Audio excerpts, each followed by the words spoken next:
Programa Alto Astral no 14. Entrevista.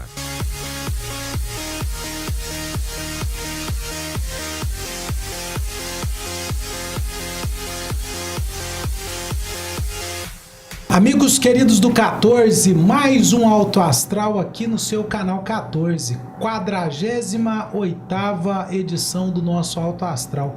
Que bom, que prazer, é uma honra para mim, para o Guilherme Verano, estarmos já há algum tempo no ar, trazendo a boa informação para você, porque sem você também não tem razão desse programa existir não. Então é com muito prazer que eu estou aqui junto com o Verano para levar ao ar mais essa edição do nosso Alto Astral no 14. Tudo bem, Verano? Tudo bem, sou tranquilo. Como foi de férias? Verano, eu fui bem de férias, mas eu ainda não estou nesse caráter esportivo. Esportivo, não, né? Guilherme Verano. Fui pego de surpresa hoje. Coisa Não, mas faz parte, né? A gente descontar um pouquinho. É uma combinação. O José Val vem a caráter uma vez, eu não venho, né? Mas é claro, como o José Val falou, a missão do Canal 14 é o quê? Trazer boa informação. Então eu queria que o senhor apresentasse a nossa convidada de hoje, porque é um tema recorrente no Brasil, né? É um tema importantíssimo, que eu tenho certeza que vai interessar muito ao assinante do Canal 14 da NET. E para você, assinante do 14, o tema de hoje é um tema que algumas pessoas já nos pediram para falar, e hoje a gente conseguiu trazer a minha amiga Rafaela. Rafaela é farmacêutica, aceitou o nosso convite e está aqui conosco. Seja bem-vinda, Rafaela. Obrigada, Josival. Olá, pessoal, todo mundo. É um prazer muito grande estar aqui juntamente com vocês. Pois é, a Rafaela, ela já está na lida há algum tempo.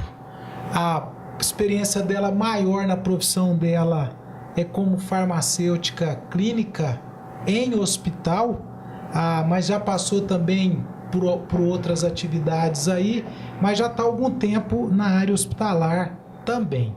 E nós convidamos a Rafaela aqui para falar de automedicação. O Verano falou, é um tema recorrente. E a gente fala, mas a automedicação está aí, não é? Presente nas farmacinhas caseiras. Farmacinha caseira, o vizinho indicando. Isso, o chazinho da vovó. A comadre indicando e a coisa vai acontecendo. Só que tem alguns problemas graves que a automedicação traz e a gente vai estar abordando isso. Eu então queria iniciar o nosso bate-papo perguntando para a Rafaela o que vem ser a automedicação, Rafaela? Então, Josival, a automedicação ela é um processo assim tão simples que é como vocês já disseram, né? É a utilização de medicamento que vai ser tanto por conta própria ou por indicação do amigo, do vizinho, da família, do cachorro, né? Então a gente tem muitas situações e muitos exemplos de automedicação. E o principal quando a gente fala de automedicação é lembrar que essa utilização e essa administração desse medicamento sempre vai ser sem a autorização, sempre vai ser sem a orientação médica ou até mesmo de um farmacêutico. Verano, é tão interessante, ela falou assim do cachorro, né? Mas hoje em dia as pessoas usam produtos de uso veterinário. Sim, por isso que eu acabei citando esse exemplo. Vou citar esse exemplo aqui do futebol, pomadas, né? Isso mesmo. Cavalo, né? O pessoal fala, não, beleza, assim, o cavalo serve, imagina pra mim. E tem gente que faz o contrário também, receita para animalzinho de estimação. É bom pra mim, eu vou dar pro cachorro. Minha gatinha tá passando mal, eu pensei, se eu medico ou não medico? Não, eu deixei. Melhor não, né? Se curou sozinho. Ô, Rafaela, mas existe alguma situação assim que é recomendável as pessoas se medicarem?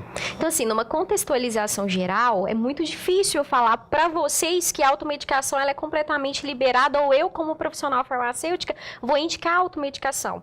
Mesmo que seja, por exemplo, para uma dor estomacal, mesmo que seja para uma febre, um pequeno resfriado. Né? Então, assim, a automedicação, ela em nenhum momento ela é indicado. O que é indicado é sempre, surgiu algum sintoma, procurar o profissional que seja habilitado e qualificado para poder suprir os seus sintomas, indicar um tratamento correto, ou até mesmo ir até uma farmácia, procurar um farmacêutico, né, que é um profissional qualificado que vai dizer qual o sintoma que você tem, se você tem que procurar um médico, se você precisa ir no hospital, ou até mesmo procurar um pronto-socorro ao lado da sua casa, até mesmo para explicar sobre o tratamento, sobre a dosagem, sobre a forma de administração. Então, tudo isso é muito importante. Mas o que eu oriento a população? Por exemplo, se você tem tido apenas um resfriado, você está tomando um analgésico. Quem nunca tomou um analgésico? Né? Tá resfriado, às vezes a gente tem oscilação de tempo, ao mesmo tempo que tá frio, tá calor. Então eu acabei me resfriando, então eu tomo um analgésico. Se esses sintomas estiverem sendo frequentes, por favor, procure um profissional, procure um médico, porque às vezes sintomas simples como esse, o uso indiscriminado de um tipo de analgésico, às vezes pode provocar um aneurisma, pode provocar hemorragias, pode provocar outras doenças graves e até mesmo mascarar um sintoma que pode vir uma doença grave e às vezes lesionar o meu paciente. E até na própria mídia, na propaganda, eles falam, caso persista o sintoma... Isso, procurar um profissional. Né? Procura um profissional. Mas fala tão rápido que a gente nem percebe. Ou às vezes o marketing é o principal. As letras garrafais também, né, Guilherme? Sempre as letras grandonas, né? Aquela da fonte 70. Rapaz, você deu o exemplo aí do analgésico. Mas quais, assim, os medicamentos que as pessoas usam mais na automedicação? A classe dos analgésicos é uma delas, Sim. mas tem outras também, não Nós tem? temos anti-inflamatórios, antipiréticos. Então, assim, citando na nossa linguagem mais informal para a população entender, seria a dipirona, seria o AS, seria um Voltaren, né? Depois do futebol. Seria... Olhou só pro senhor. Ô, Guilherme, você acredita que eu tenho amigos que acaba de jogar o futebol, a primeira coisa que faz é tomar um relaxante muscular. É. Todo dia, após todas as partidas. É um cuidado que tem que se ter também. Não pô. E a gente já pode considerar eles viciados. Não é? Já tá naquele processo do organismo cobrar, né? O organismo acaba cobrando, sentindo a necessidade. Acabei de exercitar e eu preciso de uma medicação para relaxar, né? Para descansar, até mesmo por causa dos músculos. E aí, Rafaela, tem a famosa farmácia caseira que o Guilherme Verano citou. Quem não tem? Levante aí, ó. É claro, mas não fique sem graça, não. Quem não tem em casa que atira a primeira pedra, né? Mas assim, que medicação que pode fazer parte dessa farmácia caseira, se é que ela deve existir, Rafael? A farmácia caseira, ela nada mais é do que aquele tanto de medicamento que nós temos em casa, né? Então, isso inclui os principais grupos. Nós temos 3 grupos principais em casa, que é os analgésicos, os antipiréticos e os anti-inflamatórios. Tem uma pequena porcentagem de antibióticos, né? Porque acaba tendo gente que faz a automedicação relacionada a um antibiótico. Por quê? Estou com uma inflamação da garganta, o que eu preciso tomar? Já entra direto com um antibiótico. Então, essas 4 classes, às vezes, eu tenho mais em casa. Antibióticos, antipiréticos, antitérmicos e os anti-inflamatórios. E até dentro desse contexto aí, porque muitas vezes a pessoa até não tem isso naquele primeiro momento. Mas foi ao médico, ao farmacêutico, chegou ao consenso que seria útil de ter em um primeiro momento. Aí sim, aí é tranquilo, então, né? Se já passou pela prescrição do médico e tem em casa, isso, para não ter que de madrugada sair. O que eu não posso fazer é, por exemplo, eu ter tido uma indicação médica em casa, eu tomei e fiz o tratamento correto. E aí você teve o mesmo sintoma que eu. Eu pego e te falo, olha, tem em casa, você quer tomar? Para mim deu certo. É que o João tá falando, né? Receita do vizinho é bom, isso, cada organismo reage de uma forma mediante aquele medicamento que está sendo tomado. Então, às vezes, para mim foi bom, eu tive uma reação benéfica, mas para você, a primeira dose que você tomou, você intoxicou, teve uma reação alérgica, né? Então, depende de cada organismo. Por isso que a automedicação ela é completamente prejudicial. Rafaela, já que todo mundo, ou quase todo mundo, tem a farmacinha caseira, eu queria que você falasse agora para o assinante do 14 quais é o melhor lugar de acondicionar, porque tem gente que bota dentro da caixa de sapato e põe debaixo da cama. Tem gente que põe dentro da caixa de sapato e às vezes coloca em cima do armário próximo de um micro-ondas. Não é? Tem gente que guarda na geladeira. Tem gente que... Aqui vai ficar bom. Tem gente que tem aquele freezer verde lá que não tá dando conta de pagar energia, ele tá lá parado, põe medicação dentro do freezer desligado. Não pensa que ele tá brincando, mas é sério verdade. isso. A gente vê isso nas São casas recorrentes. dos amigos, dos parentes e por aí vai. Qual o melhor local de acondicionar? Dá uma dica pro nosso pessoal. Então, a minha orientação para todos é que essas medicações, elas precisam estar, primeiramente, fora do alcance de crianças. Depois, fora do alcance de idosos e também de animais. né? Então, se nós temos numa casa onde tem criança, idosos e animais, a primeira coisa, precisa estar longe do alcance deles. Em segundo lugar, esse ambiente não pode ser um ambiente úmido, não pode ser um ambiente que não tem uma temperatura adequada. A temperatura adequada para praticamente todos os medicamentos é de 15 a 30 graus. Então, em casa, eu creio que a maioria não deve ter um termômetro, assim como nós temos dentro de um hospital, né, dentro de uma farmácia ou de um pronto-socorro. Mas você precisa avaliar essa temperatura. Se está muito quente, às vezes está no quarto, às vezes está dentro do guarda-roupa, às vezes está dentro do banheiro, em cima do micro-ondas, né? Então, o local ele precisa ser arejado, longe de luz, tanto a luz da própria lâmpada, como até mesmo a luz solar. Então, essas são as prioridades que a gente dá. Então, o local vai depender de cada casa, né? Vai depender do espaço físico. O que a gente aconselha, o que a gente orienta é que não deve estar perto de animais, nem de crianças, muito menos de idosos, né? Precisa estar longe de umidade, com a temperatura legal, entre 15 a 30 graus, e tendo muito cuidado em, geralmente, não colocar dentro de caixas e fechar. Às vezes o local está até adequado, mas às vezes eu coloco dentro de uma caixa de sapato e fecho. Então acaba que a temperatura também vai estar inadequada. E também atenção à questão da data de validade. Sim. Né? Porque tem gente que compra medicação, bota no seu local de acondicionamento lá em casa e tem um problema, corre lá, pega e toma e nem vê o que. E nem visualiza. Às vezes comprou há 5 anos atrás, 3 anos atrás. Toma. E toma. Não é isso?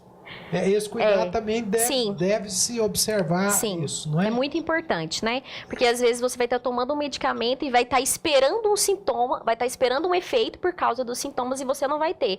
E aí o que acontece? Eu acabo aumentando aquela dose porque eu não estou vendo efeito. Então, a data de validade é de suma importância.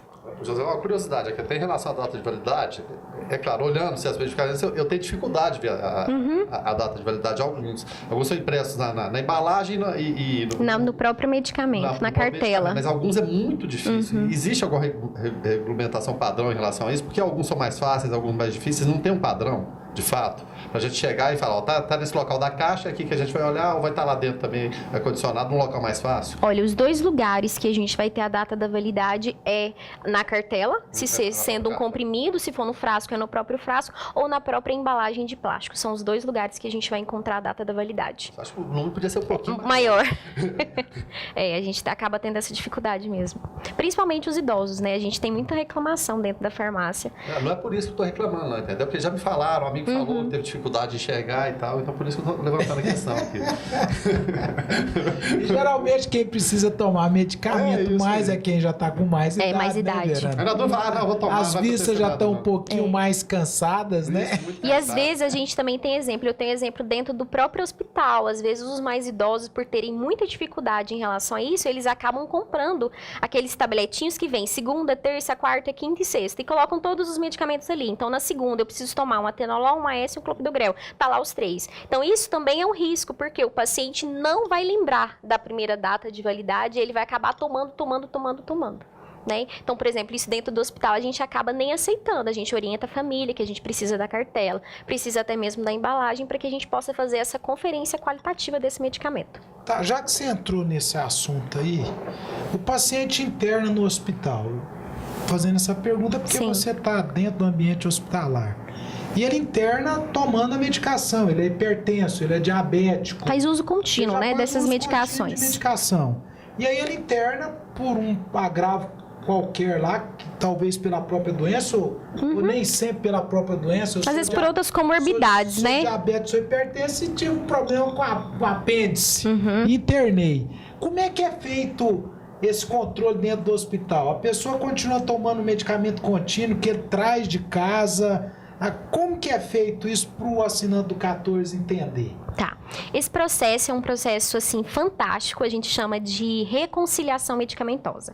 A reconciliação medicamentosa nada mais é do que o processo de reconciliar as medicações que esse paciente já faz uso habitual em casa. Então, do rito de passagem? Isso mesmo. O próprio nome já diz, né? Eu preciso reconciliar aquilo que o paciente já faz uso. Então, hoje a gente trabalha de duas formas. O paciente que entra dentro do pronto-socorro do hospital, a gente já faz uma entrevista, seja o médico ou a própria enfermagem, já faz uma entrevista com esse paciente, onde a gente já vai saber todo o script daquele paciente. Se ele faz uso de medicação, se ele é um paciente idoso, se ele tem mais de uma comorbidade, quais são os medicamentos que ele usa, a quantidade que ele usa, a dosagem que ele usa, a via que ele usa. Então, a gente consegue entender o paciente através de uma entrevista. Se ele for um paciente que for interno dentro das unidades de internação, nós temos uma equipe, né, a equipe da farmácia clínica, ela vai também entrar junto com o pronto-socorro e nós vamos fazer novamente uma entrevista com esse paciente, vamos conhecer o nosso paciente, vamos fazer uma análise qualitativa e quantitativa desses medicamentos e a partir daí a gente entra em contato tanto com a equipe médica quanto com a equipe de enfermagem. Com a equipe médica, o nosso contato é em dizer, doutor, aquele paciente tal que está internado em tal leito, ele faz uso de tantas medicações, é um paciente que tem tais comorbidades e faz uso habitual dessas medicações. O senhor, após a avaliação e diagnóstico, o senhor vai dar continuidade dessas medicações ou o senhor vai suspender?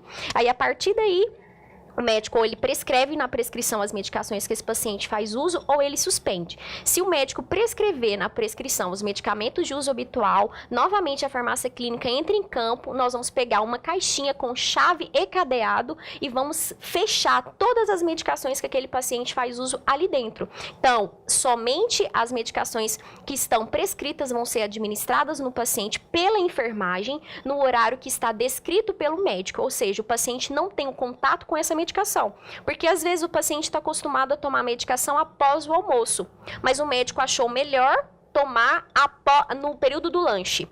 E aí o paciente já tem na cabeça, nossa, eu preciso tomar minha medicação às 13 horas, já deu 13 horas, a enfermagem não veio administrar. Se eu não tiver uma segurança, o que ele vai fazer?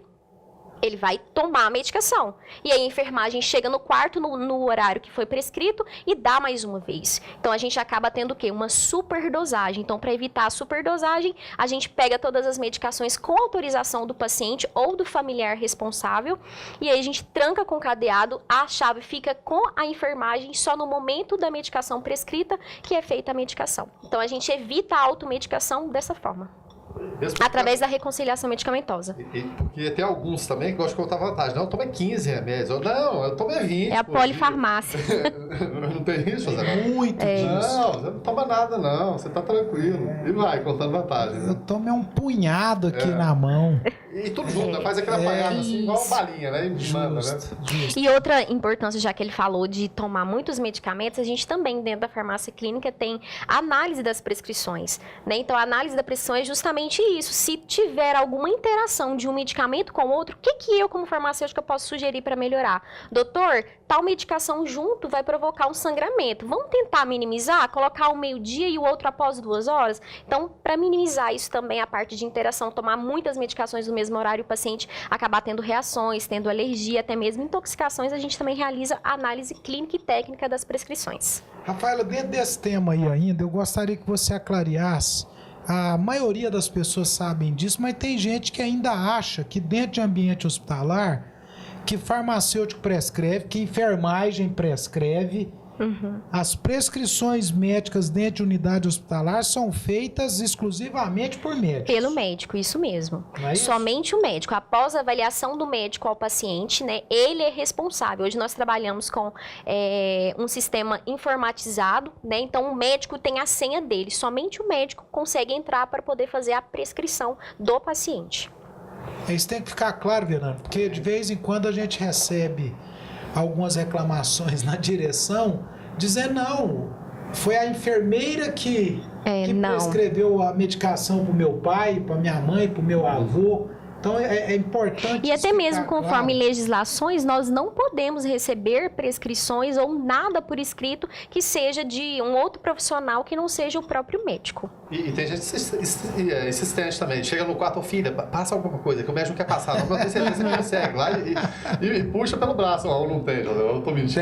Tem. E a nossa orientação é o quê? Procurar o próprio médico, né? E a enfermeira que está ali ao cuidado do paciente, ao leito do paciente, vai ligar ou vai procurar o próprio médico dentro do hospital. Mas em nenhum momento, ou o farmacêutico ou o próprio enfermeiro tem essa autoridade de prescrever.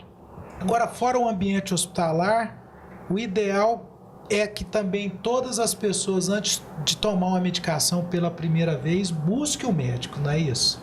Tem um relato muito importante, eu acho importante a gente relatar aqui. A Anvisa fala que a cada 3 horas, 3 brasileiros, eles são intoxicados com medicamentos por, às vezes, tomar sem a orientação médica ou do farmacêutico. Então, respondendo a sua pergunta, em nenhum momento nós podemos tomar uma medicação, principalmente iniciar um tratamento sem ter uma orientação. Por quê? Você precisa saber a dose, você precisa saber qual vai ser a via, você precisa saber qual vai ser a posologia de tanto em tantas horas eu tomo. Se eu tomei agora, eu vou tomar daqui 6 horas, eu vou tomar daqui 8 horas, eu vou tomar daqui 12 horas. Então, é importantíssimo você procurar uma orientação de um profissional que seja qualificado para te ajudar, para te explicar, para te aconselhar e até mesmo orientar. Posso inserir uma outra? Por que a letra de médico tem que ser tão complicada? Não posso responder. Eu não entendo.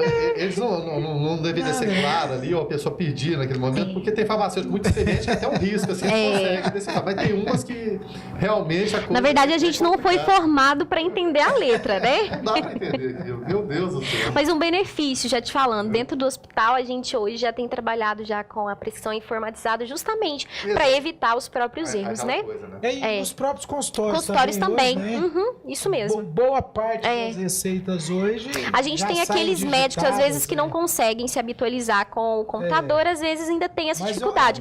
Mas a maioria, isso, é um número bem menor. É porque tem muito tempo que eu não vou ao médico, entendeu? Verano, você não vai ao médico há muito tempo e tem muita gente que não vai ao médico há muito tempo e costuma fazer assim, eu tô com uma dor de cabeça, eu fui no médico há 1 ano atrás, ele me receitou uma dosagem do medicamento X. Só que agora não tá adiantando mais, a minha dor de cabeça tá aí, eu tô tomando, ao invés de 1, 2, 3... Eu queria perguntar para nossa querida Rafaela. Rafaela, aumentar a dosagem de medicamento sozinho, sem ter buscar o médico, buscar uma orientação, isso é correto, Rafaela? Gente, isso é muito comum, né? O porquê que as pessoas costumam fazer isso? Porque elas acreditam que tomando, por exemplo, um medicamento agora e daqui 30 minutos tomando outro, eu vou ter uma potencialização do efeito. Rafaela, dá só um minutinho. Fala pra minha mãe que ela tá certeza. Assim, Dona Natália, não pode. Dona Natália, como profissional da saúde, eu oriento, não pode. Desculpe interromper. Não, que isso.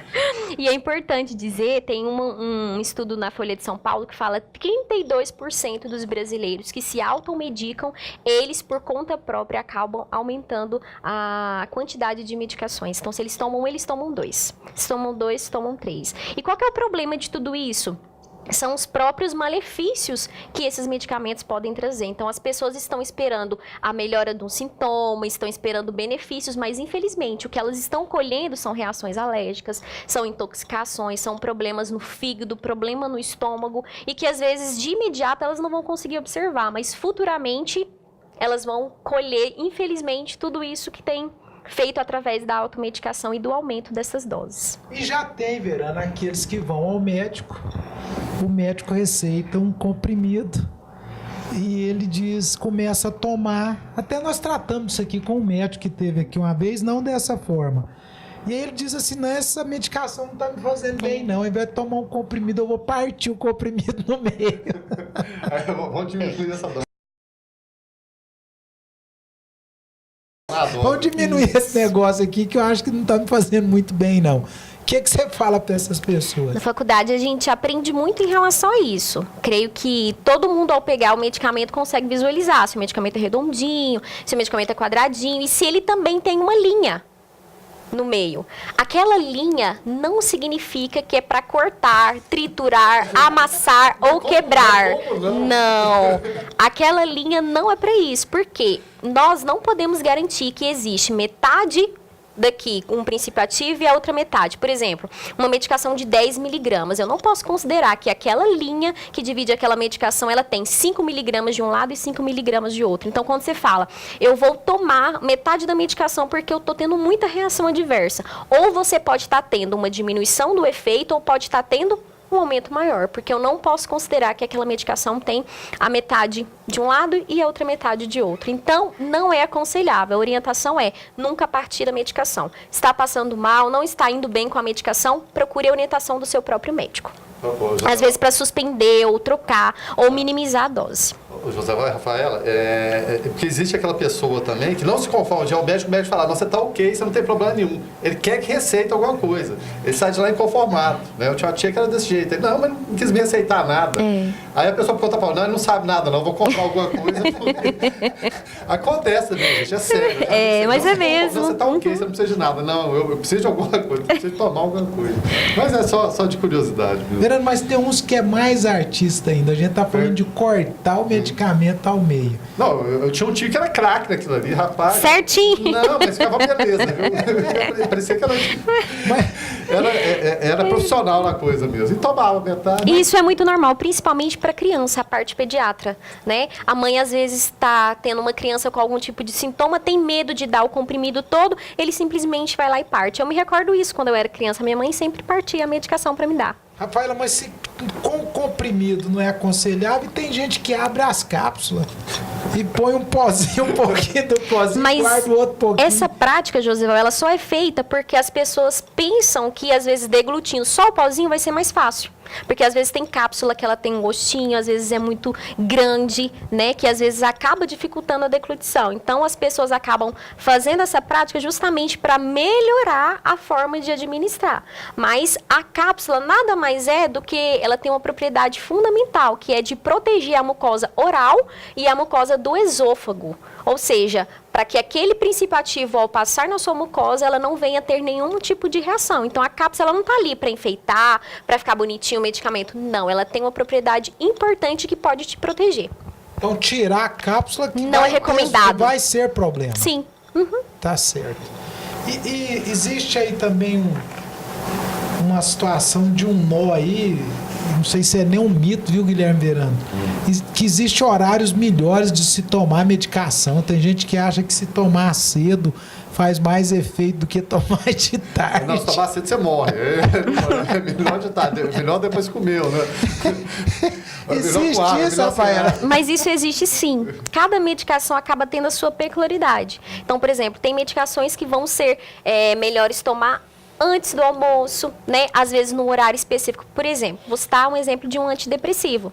O antidepressivo a gente toma justamente para melhorar aquela ansiedade, para se às vezes você não está conseguindo dormir, para você conseguir dormir. Como que você toma um antidepressivo de manhã? Como que vai ser o seu dia? Muito tenso, né? Tem pessoas que às vezes não vão conseguir, porque vai vir um sono, a pessoa vai ficar mais molinha. Então, existem sim horários específicos para cada medicação, vai depender da sua classe farmacológica.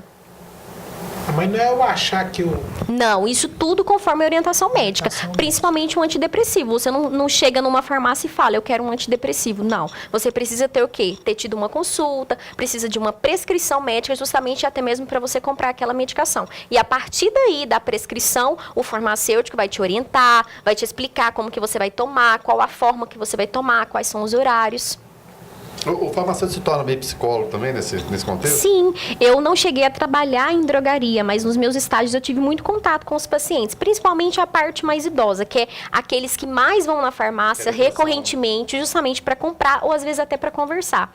Às vezes iam apenas para poder aferir a pressão, e ali eles ficavam 30, 40, até 1 hora conversando, contando da vida. Desse jeito. Rafaela, e aqueles que esquecem de tomar a medicação? Aí vira aquela confusão. Ah, no próximo horário eu tomo dobrado, eu não tomei, vai ser problema. Se eu tomar agora já passou 2 horas e daqui um pouquinho tá quase na hora de eu tomar o outro. Qual que é o conselho para quem esquece de tomar a medicação? Então, assim, eu vou citar alguns exemplos que são mais críticos. Por exemplo, os pacientes que fazem uso contínuo de medicação, seja para diabetes, hipertensão, para uma hipo ou para uma glicemia. Então, o que acontece? Você precisa entrar em contato com o seu médico. Porque se você toma tal horário e você acabou se esquecendo, a orientação médica, a orientação do farmacêutico é que vai te ajudar, até mesmo se precisar fazer algum cálculo, se precisar entender em que momento que foi o pico de efeito, se esse medicamento já foi absorvido ou não. Então, é importantíssimo. Esqueceu da medicação de uso contínuo, entre em contato com um profissional que pode te orientar para que você possa voltar ao uso desse medicamento. Nunca, por exemplo, eu esqueci de tomar, vou tomar agora. Não, procure a orientação do seu médico. Mas também tem aqueles casos, por exemplo, eu estou tomando um analgésico porque eu tive um resfriado. E foi me orientado pelo médico ou pelo farmacêutico que eu preciso tomar de 12 em 12. Mas eu acabei me esquecendo. Então, no momento que você lembrar, você pode tomar novamente. Tá bom? Que você não pode simplesmente, enquanto for as medicações de uso contínuo, querer voltar no horário que a sua cabeça diz que está tudo certo. Não pode. Agora, quando for esses medicamentos mais simples, você pode sim. A única coisa que a gente vai ter vai ser uma diminuição do efeito dessas medicações, mas você pode contar e novamente voltar a usar aquela medicação. Tomar em jejum ou tomar pós as refeições é melhor, é pior? Como é que é isso? Depende também da classe farmacológica, né? Então, por exemplo, os corticoides, geralmente eles são indicados de manhã e após a refeição. Então, vai depender do grupo farmacológico e vai depender muito do seu sintoma, tá? Então, o médico, que é o profissional qualificado, ele vai estar te orientando em relação a isso. Mas existem, sim, medicamentos que precisam ser tomados em horários específicos, em jejum ou após as refeições. Verano, tem uns caboclos, Verano, que tomam medicação com cerveja. Isso, eu conheço um bocado. Mas muito. Tem inclusive, não, toma com cerveja que é melhor. É mais tranquilo, vai ajudar. É mais saudável, é mais gostoso. Isso, vai te hidratar também. Principalmente após os jogos, né? Aquela questão que o senhor falou de tomar o relaxante muscular, não, toma logo, dá uma cerveja. Toma logo junto com a cerveja. Vai melhorar. Você já hidrata e já relaxa, né? Dos dois sentidos, né? Ô, Rafaela, e aí já tem aquele outro lado que diz assim, medicamento você tem que tomar com água. Se não tomar com água, não faz o efeito. Como é que é isso? Então, quando a gente pensa, então, de ingerir medicamento via oral com bebida alcoólica, isso é uma combinação muito perigosa. Porque o álcool, ele pode potencializar ou ele pode neutralizar o efeito daquela medicação. Então, em nenhum momento é aconselhável tomar medicação com bebida alcoólica. Já a água é o líquido mais indicado para ser feito a administração desses medicamentos, tá? Mas aí a gente pode ter não é nem ditado, mas a gente ouve muito a avó falando, mas eu tenho que tomar antibiótico com leite, porque senão dói meu estômago. É verdade. Né? Então eu digo para vocês, para a população, para todo mundo, oriento que não se deve tomar antibiótico com leite, porque um antibiótico em contato com o cálcio, ele infelizmente, ele vai ter uma ineficácia nos efeitos. Então a gente vai ter o quê? Uma diminuição daqueles efeitos. Então o líquido que é mais indicado para administração de medicamentos via oral é a própria água. Nada de chá, nada de café, nada de leite, nada de suco, muito menos refrigerante e bebida alcoólica. E aquele pessoal que gosta de engolir a seco? Tem problema? Então, eu sou uma dessas que às vezes... São dois. Somos parceiros, então. O que pode acontecer? O que pode acontecer? Eu também engulo. O que pode acontecer de você às vezes beber é porque às vezes a medicação pode ficar presa, né, dentro. Então, por isso que é aconselhável sempre beber com água. E se mastigar antes? Depende da medicação. Por exemplo, nós temos medicação, vou citar um exemplo de via hospitalar mesmo. O cloreto de potássio. Às vezes a gente tem um paciente via sonda que não pode triturar aquele medicamento. Por quê? O medicamento, após ser triturado, ele perde toda a sua eficácia. E se deixar derreter na boca? Depende. A gente já tem os medicamentos sublinguais. Aí sim, eles são indicados. Principalmente, por exemplo, o paciente chega num pronto-socorro com uma hipertensão. A gente vai dar uma medicação para ele, vai ficar sublingual e ali vai deixar derreter para poder fazer o efeito. Então, depende da minha classe farmacológica. Se esse medicamento é para derreter, se ele é para triturar ou se ele é para ser ingerido com algum tipo de líquido. Por lazer ou divertimento ou gostar de estourar a casca na boca, qualquer coisa assim? É porque tem gente do tipo, né? Sim. Rafaela, eu queria que você falasse um pouquinho também para o nosso assinante 14, porque as pessoas acham que às vezes a gente dá essas recomendações e que a gente às vezes sensacionaliza demais. Mas a gente que está dentro do ambiente hospitalar é muita gente que interna com intoxicação medicamentosa, não é? Sim. Muitos pacientes. E isso tudo, às vezes, é provocado por uma superdosagem. Ele pode ser provocado por uma indicação, ou até mesmo porque pessoas, às vezes, estão em uma situação e elas já tomam uma medicação e acham que para melhorar aquela situação, elas podem tomar mais medicação, né? Às vezes, até mesmo para levar elas ao óbito, né? Então, existem, sim, esses casos.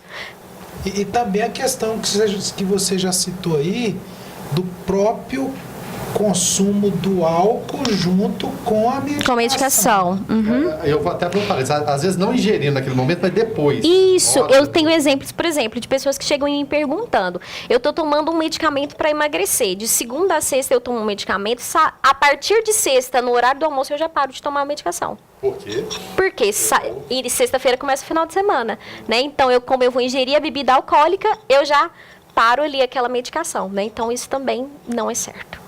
E essa interrupção, desculpe até falar de interrupção e interrompendo. Tem as pessoas também que abandonam simplesmente. Não melhorei, largo o tratamento. Não, estou bom e não preciso tomar também por conta própria. Né? Também é outro viés complicado. Né? A contrapartida da superdosagem, suspender medicamento por conta própria também. O que eu disse inicialmente. O problema de tudo isso é mascarar algum diagnóstico que você só vai ver futuramente, né? Os próprios riscos. Efeitos colaterais. Eu estou tomando uma medicação e eu ingeri a medicação e comecei a ter algum efeito colateral. O que você indica de imediato para a pessoa estar fazendo? Procurar um profissional, né? Seja um médico, dependendo da situação, um farmacêutico, né? Correr a um pronto-socorro mais próximo, a um hospital, a um PSF. O que a gente não pode é fazer o quê? Sentir um sintoma. Às vezes esse sintoma foi o primeiro dia da minha medicação, mas ele começa a ser recorrente. É eu entender que aquilo é normal. Então, como profissional, eu digo para vocês, o que é normal é a medicação ter um efeito benéfico. Se a partir do momento que você toma a medicação e você começa a ter reações alérgicas ou algum processo reacional, você precisa o mais rápido possível procurar um médico. Que tem gente que quer ficar em casa, né?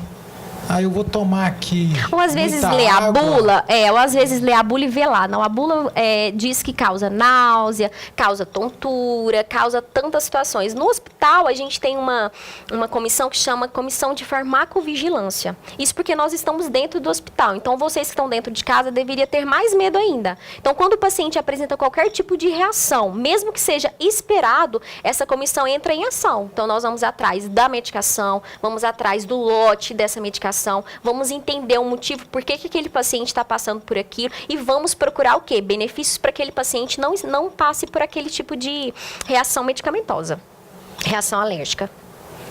Uma outra pergunta aqui. É aconselhável um médico se automedicar? Se ele fazer uma própria consulta, sim. Se ele fizer receita. Porque acontece também. Sim. E não segue a recomendação do outro médico. E eu estou citando isso aí porque faleceu agora recentemente, né, o meu pediatra. Ele não quis seguir o que foi passado pelo médico, questão de repouso, né? Ele teria que usar meias de compressão, colete, não usou nada disso. Não estou falando que levou, né, ao óbito dele isso aí, mas eu percebo que houve a negativa dele, uma recusa dele em seguir a orientação de outro médico, mesmo sabendo que aquilo ali seria necessário. Melhor. Então, assim, fica até o alerta, né? É lamentável falar isso aí, mas foi o que eu percebi, porque eu acompanhei todo o processo e não segui os padrões, tinha que seguir mesmo sendo alguém da área médica. Nós estamos falando aqui de automedicação, orientando, e eu queria te fazer uma pergunta, não sei se ela vai ser um pouco antagônica, mas existe alguma situação, a gente pode dizer que existe uma automedicação responsável? É um pouco contraditório, né? Porque o tempo todo nós não estamos indicando a automedicação.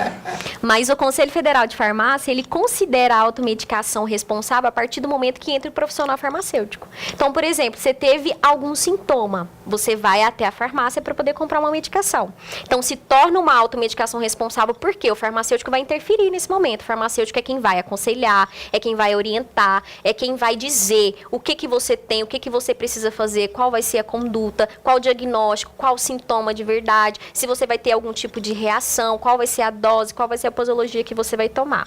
É meio contraditório, mas o Conselho Federal de Farmácia fala que a automedicação responsável é quando tem a presença do profissional farmacêutico. A venda de medicamentos aqui no Brasil, ela já se tornou cultural sem a receita médica. Alguns anos atrás era pior. Que hoje tem receita para antibiótico. Antigamente eram até anteriormente os controlados, né? Sim. Então... Uma venda mais deliberada, né? Mesmo dos controlados, ainda muita gente buscava farmácia para o farmacêutico dar um jeito. Dá um jeito. De vender sem a receita, aquela coisa toda. A vigilância sanitária sempre fiscalizou isso. Eu queria que você fizesse uma avaliação para nós, Rafaela. Apesar de ser cultural essa venda de medicação sem receita no Brasil, você entende que isso tem melhorado? Então, eu considero cultural porque tem dados de 2015 para cá e isso não tem diminuído, isso só tem aumentado. Não tem diminuído? Não, e infelizmente... Apesar do cerco estar fechando ou apertando-se mais? Infelizmente, os dados que a gente tem de 2015 para cá é uma estimativa que só tem aumentado. Por isso que eu acho que já se tornou um pouco cultural. Né? Mesmo que, por exemplo, a gente tenha um trabalho muito fidedigno da Anvisa, né? Tem um trabalho agora se tornando legislativo de ter um profissional farmacêutico o tempo todo dentro da farmácia, né? Onde o farmacêutico precisa ter o controle tanto dos medicamentos quanto dos próprios balconistas, né? Porque não adianta nada o farmacêutico segurar a venda e o balconista ir lá e vender, né? Então, eu acho que se tornou cultural por causa que essa estimativa só tem aumentado dia após dia, infelizmente. Eu entendia que estava diminuído. Eu também tinha essa percepção. Né? Que a gente vê, e o Brasil é incrível, José. A gente vê muito isso, não só nesse setor de farmácia, mas em tudo. Parece que a gente tem muita legislação e no final das contas não serve para nada. Mesmo com toda aquela legislação, você encontra brechas e oportunidades de burlar, né, vamos dizer assim, o que está determinado. Né? De repente, se fosse uma coisa mais enxuta e mais rigorosa e de cumprir a lei, e vai ter essa penalidade caso você faça isso, acho que a coisa funcionaria melhor. Eu acho que essa estimativa também tem aumentado, porque às vezes a quantidade de medicamentos que são de venda livre, aquela venda de balcão, elas é muito grande. Perto, por exemplo, daqueles que a gente tem um maior controle, né, que seriam os controlados e até mesmo os antibióticos. E a gente falava aqui, porque tem pessoa que gosta de novidade também. Não, rapaz, lançou um remédio novo ali, mas que é o que você lançou, né? Isso. A parte do marketing Não, mas você precisa ver que embalagem bonitinha. Mas deve ser bom demais. Aí vai, né? Não, para as próprias crianças, né? Adocicar um pouquinho a fórmula para ficar mais palatável, né? Faz parte do processo, né? Pro bem ou pro mal. Rafaela, nas farmácias existe aquele controle obrigatório da medicação que é vendida com a receita médica. Sim. E eu tô te perguntando isso também porque faz parte do dia a dia da gente e às vezes as pessoas acham que no hospital não tem. Aí diz assim, escuta, consegue para mim lá no hospital o medicamento tal, porque eu não tenho receita, não estou dando conta de ir no médico para ter uma receita, eu fui na farmácia e ninguém quis me vender sem a receita, consegue isso para mim lá no hospital. Explica para o assinante do 14 aqui, no hospital também existe o controle, não existe? Verdade, no hospital não é diferente. Né? Já está vencendo, já pode não ter problema não. Para não gastar. Ajudar vocês, né? Então, assim, no hospital não é diferente, né? Da mesma forma, nós temos órgãos que vão fazer a fiscalização, órgãos que vão estar ali dentro justamente visualizando o que é certo e o que é errado. Então, assim como os outros lugares, nós também não podemos vender, não podemos emprestar, não podemos doar, nem mesmo quando está perto da medicação. Porque precisa existir tanto o controle como o uso racional dessa medicação. Existe muita essa troca. Não, me presta um aí que depois te devolvo, né? Isso é difícil controlar. Mas os hospitais passam por esse controle também. E aí eu queria que você desse a sua opinião da importância dessa fiscalização em especial da vigilância sanitária, através dos seus fiscais, nas farmácias, porque se também não existir isso, aí que a coisa degringola mesmo, né?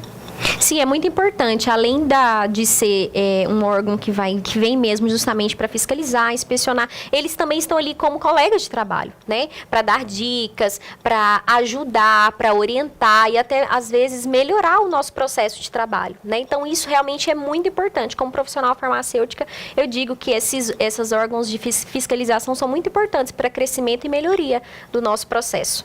Rafaela, dentro do ambiente hospitalar, quais as barreiras que existem para não se ter troca de medicação, dar o medicamento do Joséval para o Guilherme Verano e vice-versa? Porque as pessoas também acham que essa coisa é muito simples e a gente tem que mostrar que existe um cuidado dentro dos hospitais e até um cuidado com aqueles medicamentos...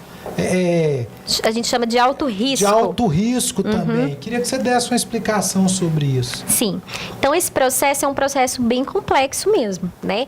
Porque a gente trabalha com muitos pacientes, a gente trabalha com muitos colaboradores e, às vezes, cada um tá de um jeito. Então, para que não haja erro, a gente chama de dupla checagem. Então, dentro da farmácia é feita a dupla checagem. Nós trabalhamos com um sistema informatizado, onde tem uma checagem pelo código de barra. Ao sair da farmácia para o setor da unidade de internação, novamente é feita uma dupla checagem com o pessoal da farmácia e com a enfermagem.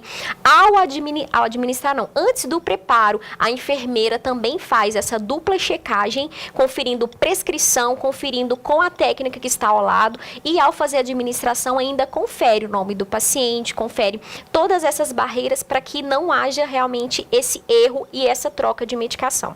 Nós também trabalhamos com os chamados medicamentos de alto risco. Medicamentos de alto risco são aqueles medicamentos que, em algum momento do processo, se houver algum tipo de erro, pode lesionar esse paciente ou até mesmo levar à morte. Então, para esses medicamentos em especial, é feito mais de uma checagem.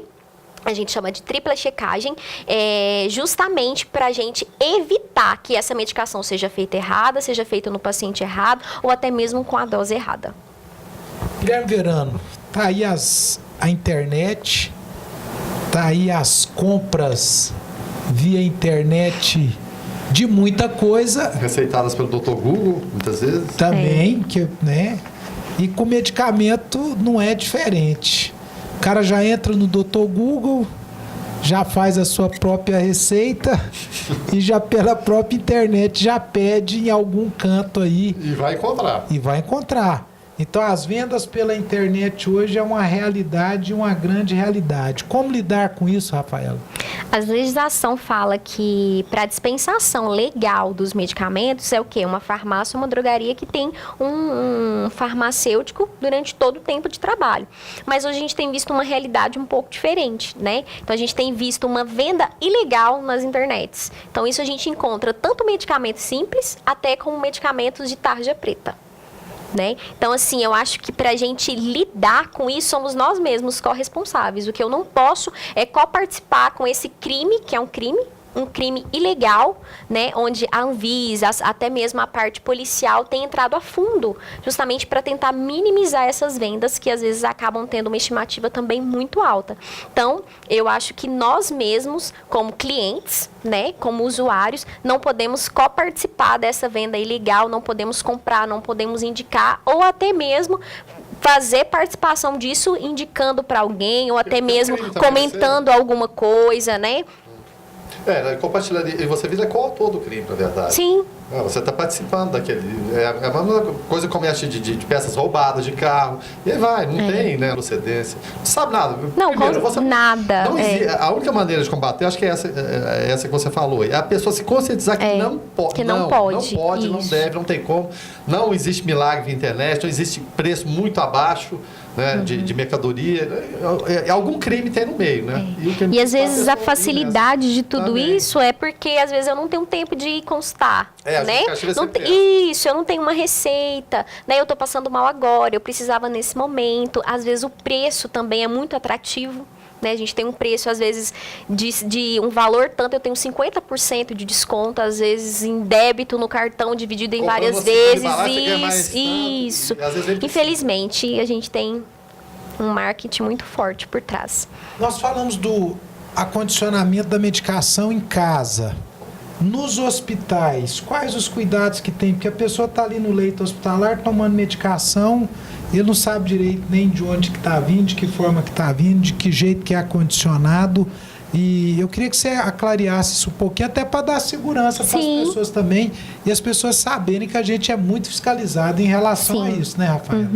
Então, olha só, as medicações, até mesmo ao comprar, né? Nós temos uma comissão de compras, onde ali nós compramos medicações que realmente estão dentro dos critérios de validade, estão dentro dos critérios que a própria Anvisa pede, são medicamentos legais, né? São medicamentos que nós podemos comprar.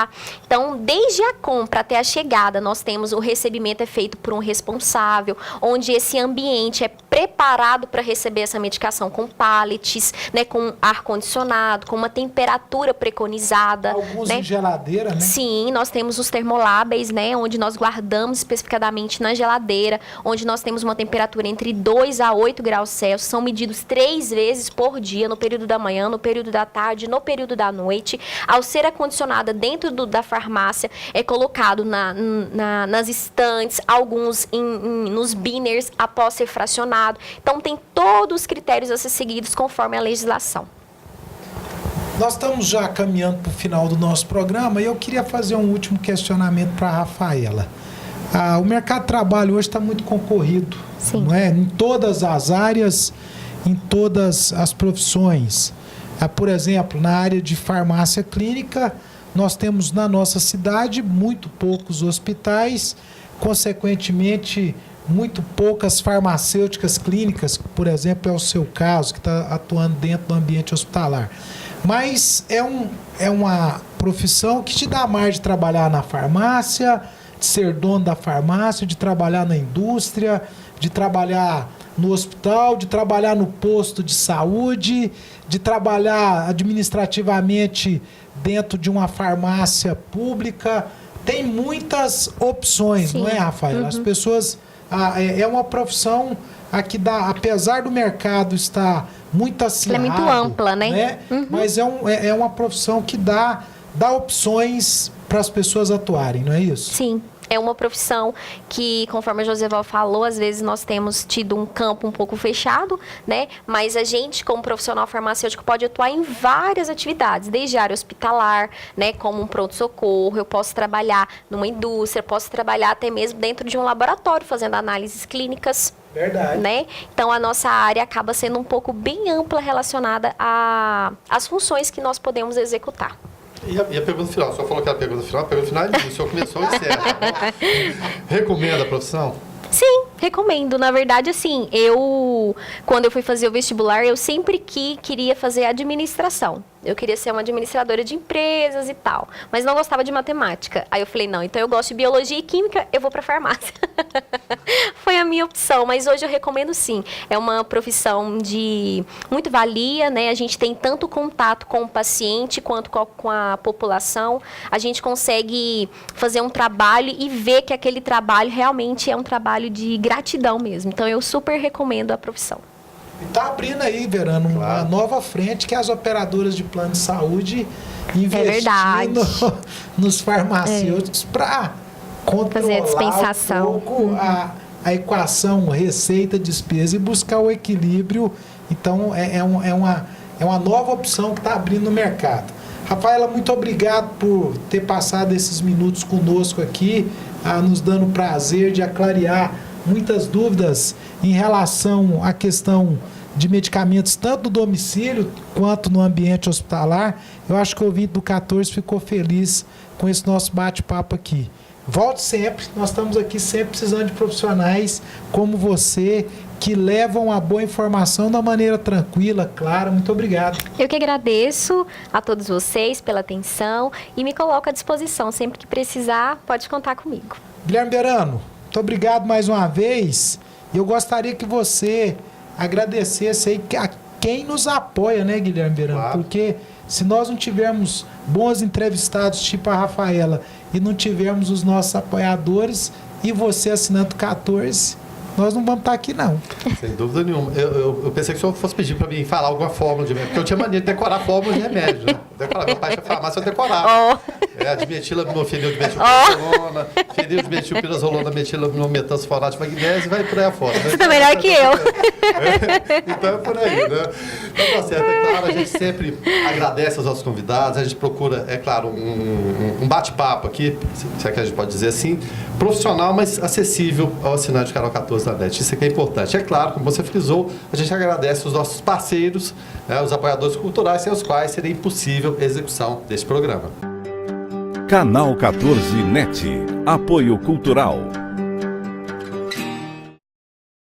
Clínica Radiológica de Anápolis, a CIA, Arroz e Feijão Imperial, Geolab Genéricos, Instituto Oncohematológico, Hospital Evangélico Goiano, o Plameg, Unievangélica, Supermercado Atende Mais, Compensados Anápolis, Clínica Vacine, Barbantes JK, Laboratório Modelo, BRG Brasil Geradores, Farmácia Naturalis, Cicobi Unicentro Norte Goiano, Lages Vibracom, Mercafrios Mauá, Doutor Café, Cafeteria e Doceria e também Droga Lúcia.